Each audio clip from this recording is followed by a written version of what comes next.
Hello student, class third, subject है आपका mathematics. Lesson number इसमें हमारा है लेसन नंबर 5 डिवीजन। इसे ही हम कंटिन्यू करेंगे। तो देखिए पेज नंबर 37 में कुछ क्वेश्चंस हैं, पेज नंबर 52 में, ठीक है। तो ये हम कुछ क्वेश्चंस करेंगे। अभी तक मैंने आपको डिवाइड लास्ट वीडियो में आपको बताया था, तो मैंने उसमें आपको रिमाइंडर एंड क्वेश्चन आपको मैं बता चुकी हूँ, ठीक है। तो इसमें आज हम देखेंगे कि क्वेश्चन आपको पता है कि जो रिजल्ट होता है उसे हम क्वेश्चन कहते हैं, यानी कि भागफल, और जो आपका रिमाइंडर बचता है यानी कि शेषफल, वो रिमाइंडर जो बच जाता है यानी कि पूरा पूरा डिवाइड नहीं होता, उसको हम क्या जब बच जाता है लास्ट में, तो उसे हम क्या बोलते हैं, रिमाइंडर यानी कि शेषफल, ठीक है। आज हम उसके आगे देखेंगे कि डिविडेंड किसको बोलते हैं एंड डिविज़र किसको बोलते हैं।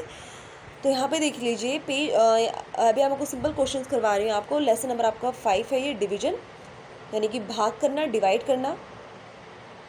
यहाँ पे देखिए फर्स्ट क्वेश्चन है आपके पास, मल्टीप्लाई के टेबल के मेथड से आपने इसको डिवाइड करना है। 9 का टेबल आपने 27 तक पढ़ना है, देखना है कैसे जाएगा ये। तो 9 3 से कितना होता है आपके पास 27। तो 9 27 कितने टाइम्स गया आपके पास, 3 टाइम्स। 9 3 ज़ा, जैसे ये 27 आपने ये लिखा है यहाँ पे, एंड 9 आपका ये है। तो 9 का टेबल हम 27 में पढ़ेंगे, क्योंकि 2 अगर हम 2 में पढ़ते हैं, 9 1 9, तो 2 से 9 नहीं जाएगा आपके पास, तो हम एक और नंबर इसमें से ले लेते हैं। दोनों में हम पढ़ेंगे, यानी कि 27 तक हम इसको रीड करेंगे। तो 9 3 से कितना हुआ आपके पास 27। तो ये पूरा आपके पास माइनस करेंगे, यहाँ पे पूरा कैंसिल हो गया। तो यहाँ पे आपके पास आंसर कितना है 3, यानी कि रिजल्ट जो होता है उसको हम क्या बोलते हैं, क्वोशंट बोलते हैं, यानी कि भागफल, ठीक है। अब 27 को हम डिवाइड कर रहे हैं, जिस नंबर को हम डिवाइड करते हैं, ठीक है, डिवाइडेड होता है। जैसे कि आपके पास 10 टॉफ़ीज़ हैं, तो आपने उसको डिवाइड करना है 2 बच्चों में। तो जो हमारे पास ज़्यादा अमाउंट है, यानी कि जिस चीज़ को हम डिवाइड कर रहे हैं उसको हम क्या बोलते हैं, डिविडेंड। क्या बोलते हैं उसको, डिविडेंड। भाज्य करना यानी कि डिवाइड करना। और किस नंबर से हम कितने लोगों में उसे बांट रहे हैं, यानी कि हम 2 लोगों में इसको बांट रहे हैं, तो उसको हम क्या बोलते हैं, डिविज़र। क्या बोलेंगे उसको हम, डिवाइड, यानी कि कितने लोगों में उसको हम क्या कर रहे हैं, डिवाइड कर रहे हैं, तो उसको हम क्या बोलेंगे, डिविज़र। क्या बोलेंगे, डिविज़र। और जो हमारा रिजल्ट आ जाता है उसको हम क्या बोलते हैं, क्वोशंट। तो क्वेश्चन है आपके यहाँ पे 27 आपका क्या हो गया, डिविडेंड हो गया, क्योंकि इसको हम डिवाइड कर रहे हैं और कितने लोगों के बीच में डिवाइड कर रहे हैं, यानी कि डिवाइड हम 9 लोगों के बीच में इसको डिवाइड करना है। तो कितना है आपके पास, इसको हम क्या बोलेंगे, डिविज़र। तो जब हमने डिविडेंड को, यानी कि जो हमारा जिसको हम डिवाइड कर रहे हैं 27 को 9 से हमने जब डिवाइड किया, यानी कि डिविज़र हमारा क्या हो गया यहाँ पे 9। कितने लोगों में हमें बांटना है, तो हमने 9 3 27, यानी कि 3 हमारा क्या है यहाँ पे रिजल्ट, यानी कि 9 लोगों में हमने 27 टॉफ़ी अगर हम बांटी, तो हर एक हिस्से में कितनी टॉफ़ीज़ आई, 3। तो आंसर कितना है हमारे पास, रिजल्ट कितना है हमारे पास, यहाँ पे क्वोशंट आ गया। यहाँ पे रिमाइंडर कुछ नहीं बचा, क्योंकि ये पूरा क्या हो गया हमारे पास, कैंसिल आउट हो गया, यानी कि पूरा डिवाइड हो चुका है। कोई भी टॉफ़ी नहीं बची, सब बच्चों में क्या हो गई, बराबर टॉफ़ी बट गई। ये बहुत इंपॉर्टेंट है आपके पास चैप्टर। मल्टीप्लाई कर रहे हैं आप, तो टेबल आप अच्छे से लर्न कर लीजिए। पेज नंबर 37 में कुछ क्वेश्चन है आपके पास। फर्स्ट क्वेश्चन है आपके पास, divide using multiplication table and find the question. अब आपको सिंपल सा इसको मल्टीप्लाई करते हुए चलना है, सॉरी टेबल आपको पढ़नी है। सिंपल, इसमें हाउस बनाने की ज़रूरत नहीं है आपके पास। 25 को 5 से डिवाइड किया हमने, तो 5 5 द टेबल आप सिंपल से पढ़ लीजिए 5। तो 5 आपके पास ये क्या हो गया, आप इसका आंसर हो गया, यानी कि ये क्या है, इसका क्वोशंट है। 5 का टेबल हमें 15 तक रीड करना है, तो 5 3 ज़ा कितना हुआ 15, ये इसका आंसर है, यानी कि रिजल्ट है। इसके बाद फिल द ब्लैंक के 2 क्वेश्चन इसमें यहाँ पे देख लीजिए। 4 को हमने 16 से जब डिवाइड करें, तो 4 4 ज़ा कितना हुआ 16। तो क्वेश्चन आंसर कितना है आपके पास 4, ठीक है। और डिवीज़र, यानी कि हमने डिवाइड किससे किया है, 4 से ही डिवाइड किया, ये भी आपका 4 हो गया। इसका डी वाला देख लेंगे, 18 को 9 से डिवाइड करना है, तो 9 2 ज़ा कितना हुआ आपके पास 2। यहाँ पे क्वेश्चन आपको नहीं पूछा है, आपको डिविडेंड पूछा है। तो हमने डिविडेंड हमारा क्या हो गया 18, यानी कि 18 को हम क्या कर रहे हैं, डिवाइड कर रहे हैं, एंड डिविज़र हमारा क्या हो गया 9। किस चीज़ से हम डिवाइड कर रहे हैं, कौन से नंबर से डिवाइड कर रहे हैं, 9 से। तो ये हमारा क्या हो गया, डिविज़र। थर्ड क्वेश्चन आपके पास, find dividend if quotient and divisor are given.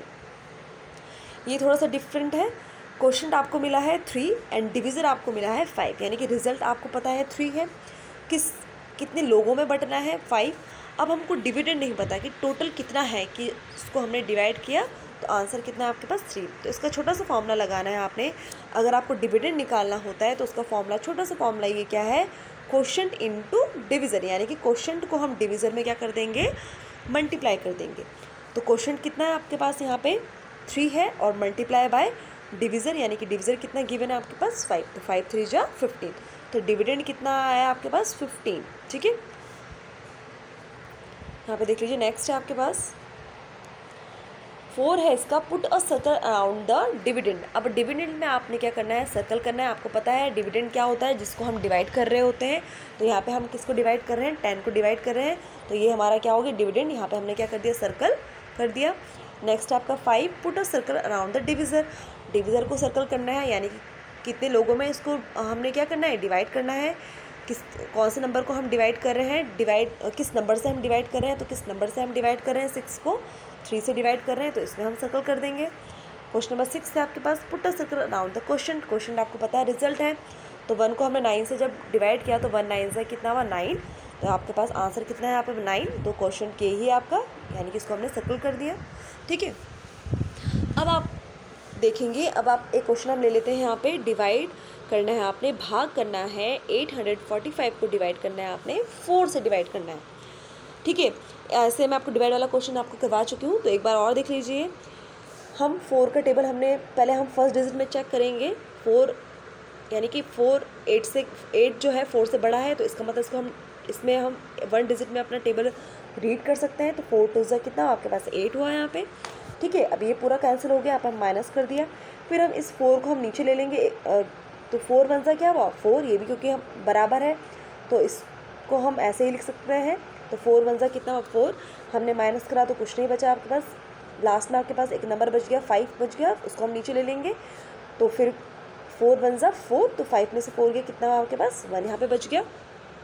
अब यहाँ देख लीजिए, यहाँ पे डिविडेंड कितना है आपके पास, यानी कि हमने डिवाइड किसको किया है, 845 को हम क्या कर रहे हैं, डिवाइड कर रहे हैं। कितने लोगों में बांटना है, यानी कि किस नंबर से हम उसको डिवाइड कर रहे हैं, वो हमारा डिविज़र कहलाता है। डिविज़र हमारा क्या है, यहाँ पे 4 है हमारा। ठीक है, क्वेश्चन यानी कि जो हमारा रिजल्ट कितना आया 211 आया, 211 आया। और रिमाइंडर यानी कि जो हमारे पास कितना बच गया 1, यानी कि 845 टॉफ़ीज़ थी और आपने 4 लोगों में इसको बांट रहे हो अगर आप, तो हर एक के हिस्से में कितने आई, वो 211 आई, और एक टॉफ़ीज़ में से क्या हो गई, वो बच गई। ठीक है, तो ये आपके पास क्या हो गया रिमाइंडर।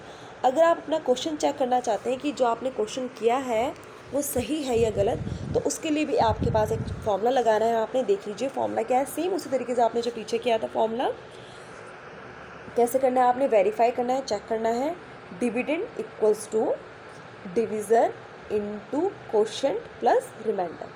ठीक है, तो डिविडेंड आपने यानी कि जो आपको टोटल जिसको आप डिवाइड कर रहे हैं वो आपके पास यहाँ लिखेंगे आप, इक्वल्स टू डिविज़र कितना है आपके पास यहाँ पे 4 इंटू क्वोशंट कितना आया था आपके पास 211, और रिमाइंडर कितना बचा आपके पास यहाँ पे 1 और प्लस 1 यहाँ पे कर लीजिए। तो सबसे पहले 4 को 211 से यानी कि 211 से मल्टीप्लाई करेंगे, तो मल्टीप्लाई करने में कितना है आपके पास 844, और उसमें रिमाइंडर प्लस 1 ऐड कर लीजिए, तो कितना है आपके पास 845। तो देखिए यहाँ पे भी 845, ये भी 845, तो दोनों बराबर हैं, तो इसका मतलब आपका आंसर क्या है, ये करेक्ट है। तो ये भी आपके पास आपको ध्यान रखना है, छोटा सा फॉर्मूला बहुत इंपॉर्टेंट है, इसको लर्न कर लीजिए। तो होमवर्क में आपने करना है, यहाँ पे देख लीजिए होमवर्क आप करेंगे पेज नंबर 37 में से, यानी कि जो भी सेक्शन है आपके पास एक एक क्वेश्चन आप इसमें से कर लीजिए, एंड पेज नंबर 52 में से आप कोई भी 2 क्वेश्चन आप करेंगे।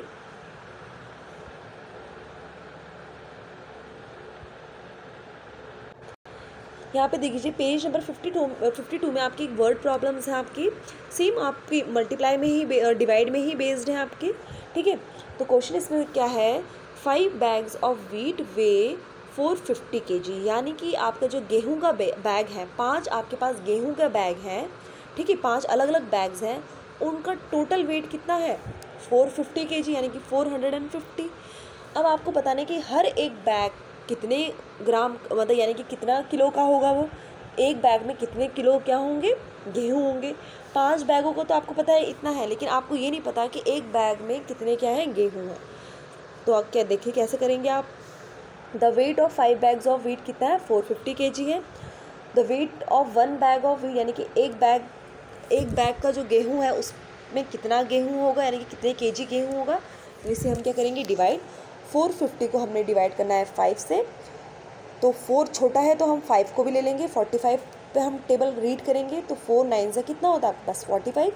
माइनस करने में ये हमने पूरा ही कट गया, ये 5 से 5 गया क्रॉस, यानी कि 0 भी लिख सकते हैं आप, क्रॉस भी लिख सकते हैं। 4 में से 4 गया 0।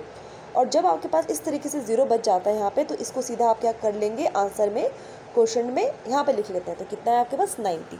तो यानी कि हर बैग में 90 kg of wheat in each bag, यानी कि हर एक बैग में कितने गेहूँ थे, 90 kg, यानी कि 90 किलोग्राम क्या थे, एक बैग में वीट थे, गेहूँ थे, उनका वेट। ठीक है, आप लास्ट में इसको चेक भी कर लीजिए।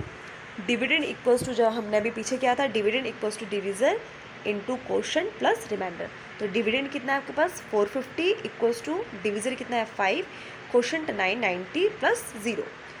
450 इक्वल्स टू 90 को 5 से मल्टीप्लाई करने में कितना आया, 450, और 450 में मैं 0 को ऐड करा तो 450 ही आया। तो देख लीजिए 450 इक्वल्स टू 450, यानी कि आंसर हमारा क्या है, बिल्कुल करेक्ट है।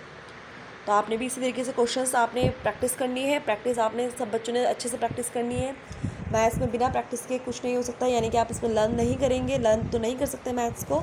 तो इसलिए आपने जो आपको करवाया जा रहा है, आप क्या करेंगे, अच्छे से इसकी प्रैक्टिस करेंगे। So thank you class.